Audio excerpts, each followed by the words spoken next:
You know, we don't always throw statistics your way, but when there's statistics like these, we think they're pretty important to address.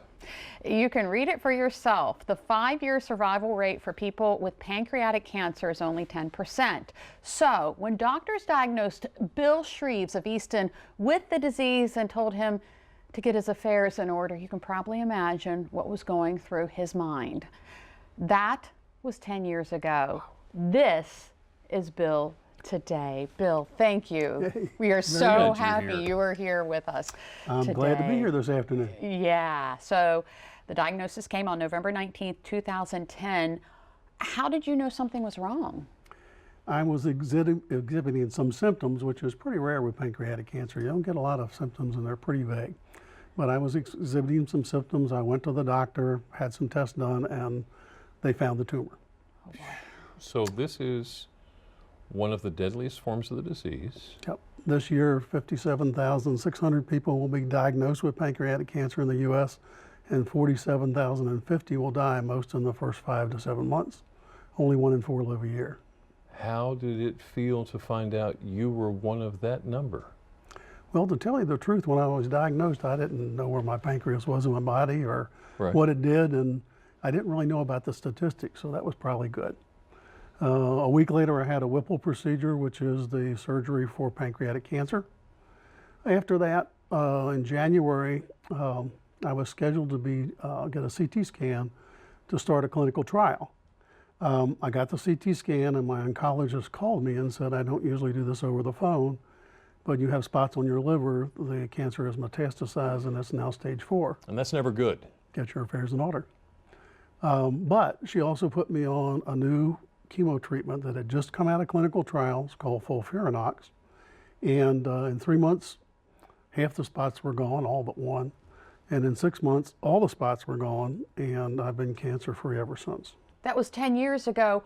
What has the last 10 years been like? How have you felt? I've been pretty healthy through the whole process. I think you had a picture of me doing the Marine Corps Marathon when I turned 70, which was 3 years ago. That was the Marine Corps Marathon? Oh my goodness. Which was 3 years ago. I did it again just to make sure I still could. But I think the important thing is we have set up something called the Midshore Pancreatic Cancer Foundation to provide hope and support for people who are diagnosed with pancreatic cancer. It's really important to get a message out about pancreatic cancer that it is a killer, certainly, but people do survive. And there's all sorts of new treatments. When I was diagnosed, there were 2 chemo treatments for pancreatic cancer. Mm-hmm. Now there are 17 FDA-approved treatments for pancreatic cancer. So what we try to do with the Midshore Pancreatic Cancer Foundation is talk to people who are diagnosed with pancreatic cancer and hopefully provide hope and support. By the way, it's the Midshore Pancreatic Cancer Foundation because that's where we started. But we want to hear from people who are diagnosed with pancreatic cancer anywhere on the Eastern Shore. Yeah. We're going to try to provide hope and support. Now, one thing that you have mentioned is that it's important to have hope. Why do you feel that's so important?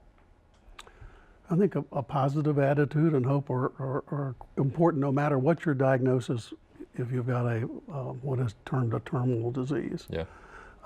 Faith in God is certainly important, and I have a strong faith in God. But just a positive attitude is just tremendously important. Having a big impact. Right, absolutely. You said that you sometimes wonder why God chose you to survive this. With setting up the foundation, do you think maybe that had something to do with it? Right. And I didn't really set it up. A lot of folks set it up. Okay. I'm part of it. Yeah. But every day I think about pancreatic cancer, but I don't think about my own mortality. Right. I haven't for a long time. Maybe I never did. But I think about other people who are diagnosed with it and what we can do to help them. I think it's so important that people realize that people do survive this. Yeah. And it's extremely important to get a second opinion and to get that second opinion from a teaching hospital. I think you and I, me at least, grew up in an era where we thought doctors were infallible. Yeah. And now we realize that nobody can know everything. Right. And doctors, in fact, encourage you to have a second opinion or get a second opinion. Never hurts. So, No. so it's really important. Bill Shreves of Easton, thank you. Thank you, Bill. You Wonderful are talking to you. a shining ray of hope. No Thank you so kidding. much.